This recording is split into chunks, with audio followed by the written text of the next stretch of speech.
Hello dear student, हम gene नियंत्रण in prokaryotes में पढ़ रहे हैं। और इससे पहले की जो स्लाइड्स है उसमें हमने general introduction of gene regulation in prokaryotes के बारे में पढ़ा और जीन रेगुलेशन क्या होता है और जीन रेगुलेशन किस लेवल पे होता है, वो ट्रांसक्रिप्शन, ट्रांसलेशन या पोस्ट ट्रांसलेशन लेवल पे किस तरह से होता है, और उनके कुछ एग्जाम्पल भी हमने डिस्क्राइब किए। इसके अलावा जो जीन जो रेगुलेशन है, जनरली जो जीन रेगुलेशन जो पैटर्न है उनको हम दो ग्रुप में हम उसको डिवाइड कर सकते हैं। एक तो नेगेटिव जीन रेगुलेशन और एक पॉजिटिव जीन रेगुलेशन। तो जीन का रेगुलेशन दो प्रकार से हो सकता है। नेगेटिव रेगुलेटेड जीन्स, अगर नेगेटिव रेगुलेशन जीन्स की अगर हम बात करते हैं तो नेगेटिव रेगुलेशन में ट्रांसक्रिप्शन को रोकने के लिए सेल्स में इनहिबिटर प्रेजेंट होता है जिसे हम रिप्रेसर प्रोटीन के नाम से या संदमक प्रोटीन के नाम से हम जानते हैं। ये एक रेगुलेटरी प्रोटीन है जो डीएनए से बाइंड होकर के ट्रांसक्रिप्शन को रोकता है। एक्चुअली ये आरएनए पॉलीमरेज को प्रोमोटर साइट उस पर बाइंड होने नहीं देता है, जिससे डीएनए से मैसेंजर आरएनए का फॉर्मेशन नहीं होता है। नेगेटिव रेगुलेशन में ही रिप्रेसर प्रोटीन के विपरीत एक स्मॉल इंडिविजुअल मॉलिक्यूल्स होता है जिसको ट्रांसक्रिप्शन दो तरीके से बढ़ाता है। एक्चुअली ये एक्टिवेटर प्रोटीन को डीएनए से बाइंड कर सकता है और ये रिप्रेसर प्रोटीन से बाइंड होकर के इसका डीएनए से बाइंडिंग रोकता है। इन दोनों ही केसेस में ट्रांसक्रिप्शन इंक्रीज होता है। Genes that are regulated in manner are called the individual. Positive regulation system में एक इफेक्टर मॉलिक्यूल्स प्रोमोटर को एक्टिवेट करता है। इफेक्टर मॉलिक्यूल्स दो तरीके से ट्रांसक्रिप्शन होता है। एक को रिप्रेसर जो कि एक स्मॉल मॉलिक्यूल्स है, वे रिप्रेसर प्रोटीन से बाइंड हो सकता है जिसमें प्रोटीन से डीएनए बाइंड हो जाता है, और इसी में पॉजिटिव रेगुलेशन में एक इनहिबिटर के रूप में होता है जो कि एक्टिवेटर प्रोटीन से बाइंड हो सकता है जिससे एक्टिवेटर का डीएनए से बाइंडिंग रुक जाता है। तो जो जीन रेगुलेशन है वो नेगेटिव भी हो सकता है और पॉजिटिव रेगुलेशन, दोनों ही सिस्टम्स के थ्रू रेगुलेटेड हो सकता है। नेगेटिव रेगुलेशन का एक एग्जांपल लैकेपरोन्स है जिसको हम आगे डिस्कस करने वाले हैं। रिप्रेसर जो नेगेटिव जो रिप्रेसर प्रोटीन जो होता है, repressor protein negative control produce करता है जबकि activator protein positive control produce करता है। इसी प्रकार से जो नेगेटिव रेगुलर सामान्यतः बाइंडिंग को रोकते हैं जबकि एक्टिवेटर जो आरएनए पॉलीमरेज वे अंतःक्रिया करके एक या अधिक स्टेप्स बनाते हैं। Then enzyme adaptation.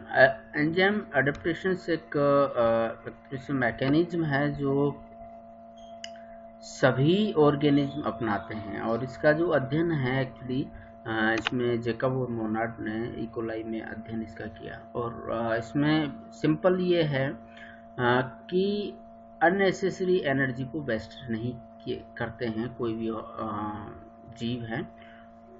For example, अगर हम किसी भी बैक्टीरिया को ऐसे फूड में देते हैं जो एक तो सिंपल प्रकार का है और एक थोड़ा सा कॉम्प्लिकेटेड। फॉर एग्जांपल, हम पहले बैक्टीरिया को हम मिक्सर दे सकते हैं जिसे ग्लूकोज का, गैलेक्टोज का और लिपिड का। देन बैक्टीरिया क्या करेगा, चूंकि वहाँ ग्लूकोज अवेलेबल है तो ऐसे एंजाइम्स सिक्रेट करता है एनवायरनमेंट में ताकि उस जो बहुत ही सिंपल प्रकार का मॉलिक्यूल से ग्लूकोज उसको वो एब्जॉर्ब कर सके और उसको मेटाबोलाइज करके उससे एनर्जी प्राप्त कर सके। जब एनवायरनमेंट में ग्लूकोज खत्म हो जाएगा तो उससे जो नेक्स्ट जो उससे कॉम्प्लेक्स मॉलिक्यूल से, फॉर एग्जांपल गैलेक्टोज है, तो फिर वो ऐसे एंजाइम्स रिलीज करता है जिससे गैलेक्टोज का डिग्रेडेशन किया जा सके, ठीक है, और फिर उसको वो एब्जॉर्ब कर लेगा। लेकिन एनवायरनमेंट में मान लीजिए ग्लूकोज भी खत्म हो गया, गैलेक्टोज भी खत्म हो गया और मोर कॉम्प्लेक्स लिपिड मॉलिक्यूल्स उसमें बचता है, तब जो बैक्टीरिया है वो ऐसे एंजाइम सिक्रेट करेगा जो लिपिड मॉलिक्यूल्स को डाइजेस्ट कर सके। यहाँ ये इम्पोर्टेंट है कि जब बैक्टीरिया ग्लूकोज से संबंधित जीन्स एक्टिवेट होते हैं तब गैलेक्टोज और जो लिपिड से संबंधित जो जीन्स हैं वो इनएक्टिव रहते हैं, वो उनसे वो एक्सप्रेस नहीं होते, उनसे किसी तरह का मैसेंजर आरएनए प्रोटीन का निर्माण नहीं होते हैं। जैसे ही ग्लूकोज खत्म हो जाता है तो उससे बनने वाले जो प्रोटीन्स हैं, जो उसको डाइजेस्ट करने वाले जो एंजाइम्स हैं, उनका फॉर्मेशन रुक जाता है। तब उनका प्रोडक्शन खत्म होने पे, ग्लूकोज खत्म होने पर उनसे संबंधित जो एंजाइम्स हैं उनका प्रोडक्शन भी बंद हो जाता है। इसी को हम एंजाइम एडेप्टेशन करते हैं, और this is also a part of the gene regulation, जिसका हमने पहले भी डिस्कस किया था। ठीक है, now we are discussing about the lac operons model. Lac operons को समझने से पहले हमें एक तो ऑपेरॉन शब्द आता है। ऑपेरॉन क्या है? ऑपेरॉन एक तरह से यूनिट है, एक जीन्स की वो यूनिट्स हैं जिसमें एक स्ट्रक्चरल प्रोटीन वाला संरचनात्मक जीन और उसको नियंत्रक जीन, एक यूनिट के रूप में जब हम उनको डिस्क्राइब करते हैं तो उसको हम ऑपेरॉन्स के नाम से जानते हैं। ये ऑपेरॉन सिंपल प्रकार का भी हो सकता है, या डिवाइडेड, या मतलब सिंपल को हम कॉम्पैक्ट बोलते हैं, और एक डिवाइडेड प्रकार का होता है। जब सिंपल प्रकार या कॉम्पैक्ट प्रकार के होते हैं तो एक ही जगह पर नियंत्रक जीन्स होते हैं, और उसी से लगे हुए फिर स्ट्रक्चरल जीन्स होते हैं, जैसा लेक ऑपेरॉन्स में होता है। इसके बाद में डिवाइडेड जीन्स में ऐसा होता है कि जीन्स के डिफरेंट जो पार्ट हैं वो अलग अलग जगह क्रोमोसोम्स में मोर देन वन साइड पे वो रहते हैं, तो उसको हम डिवाइडेड ऑपेरॉन्स के नाम से जानते हैं। Now we are discussing about the lac operon. Lac operons की सबसे पहले जो खोज है वो जैकब्स और मोनार्ड्स ने की, as you know both are working in the Pasteur Institute in the France, और उन्होंने लैक्टोज मेटाबॉलिज्म किस तरह से करता है एक बैक्टीरियम सेल्स, उसके बारे में उन्होंने मॉडल दिया, जिसको हम लेक ऑपेरॉन्स के नाम से जानते हैं। तो what is the lac operon? Lac operon the regulating mechanism of operon. Operon मतलब वही पार्ट हो गया स्ट्रक्चरल जीन्स और प्रमोटर, स्ट्रक्चरल जीन्स और रेगुलेटरी जीन्स। तो the regulating mechanism of operon responsible for utilising of lactose as a carbon source is known as the lac. इसमें जो structural genes होते हैं जो एक यूनिट के रूप में अरेंज होते हैं, एक्चुअली इसमें ये इस लेक ऑपेरॉन्स जो है उसकी एक आउटलाइन है, और इसमें ये पूरे स्ट्रक्चर। ओके, यहाँ पे आपको सबसे पहले समझना क्या है, इसको हम जानते हैं नाम से ये लेक ऑपेरॉन्स। ओके, ये जो एरिया है लेक जेड, लैक्टोज वाई और लैक्टोज ए, इसको हम बोलते हैं संरचनात्मक जीन या स्ट्रक्चरल जीन्स यूनिट्स। और इसमें देखिएगा 3 जीन्स एक साथ में हैं, इसमें लेक जेड, लैक्टोज वाई और लैक्टोज ए, ये 3 जीन्स हैं, और ये 3 जीन्स अलग अलग प्रकार के पॉलीपेप्टाइड चेन्स का फॉर्मेशन करेंगे, अलग अलग मैसेंजर आरएनए का फॉर्मेशन करेंगे, और उनसे 3 तरह के एंजाइम्स का या 3 तरह के प्रोटीन का फॉर्मेशन होगा। इसके अलावा जो लेक जेड है वो क्या बनाता है? Beta galactosidase. लेक वाई वो परमेज एंजाइम्स, लेक ए वो क्या? एसिटाइलेज बनाता है। इसके अलावा इनकी साइज भी यहाँ पे है, ये 3072 बेस पेयर लॉन्ग्स हैं, ये 1251 बेस पेयर लॉन्ग्स होता है, ये 609 बेस पेयर लॉन्ग्स होता है। तो ये सारा हो गया स्ट्रक्चरल जीन्स, और इसके लास्ट में होता है यहाँ पे स्टॉप कोडॉन्स होते हैं, जिसको लैक टर्मिनेटर के नाम से जानते हैं, जहाँ पर ये प्रोसेस रुक जाती है। स्ट्रक्चरल जीन्स के आगे ही अपस्ट्रीम जो एरिया है उसमें रेगुलेटरी यूनिट्स अरेंज रहती है। रेगुलेटरी यूनिट्स में देखिएगा एक तो ऑपरेटर होता है, एक प्रमोटर होता है, प्रमोटर के बाद में catabolic activator site, cap site जिसे बोलते हैं वो होती है, जिसमें साइक्लिक एमपी आकर के जुड़ता है। और ये लैक्टोज ये रिप्रेसर जीन्स हैं जो करीब 1040 बेस पेयर्स लॉन्ग्स होता है, जो रिप्रेसर प्रोटीन को कोड करता है। ठीक है, और इसका इंडिविजुअल एक आई प्रमोटर भी होता है जो इस लैक्टोज रिप्रेसर को कंट्रोल करता है। तो ये this is about the lactose operon की जनरल स्ट्रक्चर के बारे में है, किस तरह से जीन्स उसमें अरेंज्ड रहते हैं। यहाँ पे जो ये स्ट्रक्चरल जीन्स हैं वो एक सीक्वेंस में अरेंज रहते हैं, जैसे भी आपने देखा ZYOA।